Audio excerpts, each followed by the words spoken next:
On concerns about hypodermic needles found outside of a Vancouver apartment. Now, people who live at the Orchard Glen Apartments on Northeast 102nd say one boy was pricked with a needle that contained heroin.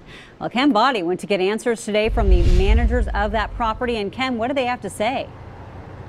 Well, they told me that they weren't aware of the problem here until that little boy was pricked last week. But now they say they're working on the problem.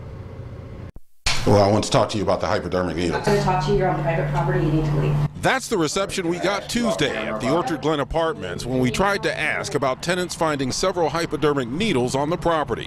One of those needles, containing heroin, pricked a 9-year-old boy who will have to be monitored for HIV and hepatitis exposure for the next year. I have found needles a couple times. Kathy McHouston told me that she's taken her concerns to police and to apartment management. I says, what if my granddaughter was to pick one of those needles up? He says, well, he goes, what do you expect us to do? I said, maybe have better security out here.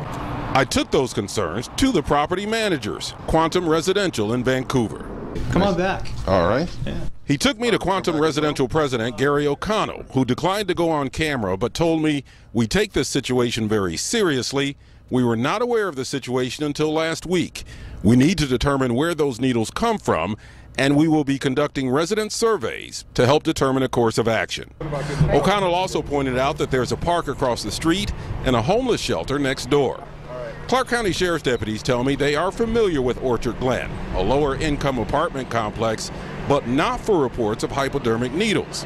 I also talked to a tenant rights attorney who says this may be a law enforcement issue, although apartment managers are responsible for maintaining a safe environment. And I mean, we have the park that's across the street here, but it really sucks not being able to trust your own neighborhood. Well, Gary O'Connell from Quantum told me to check back with him in 2 weeks, which of course we will.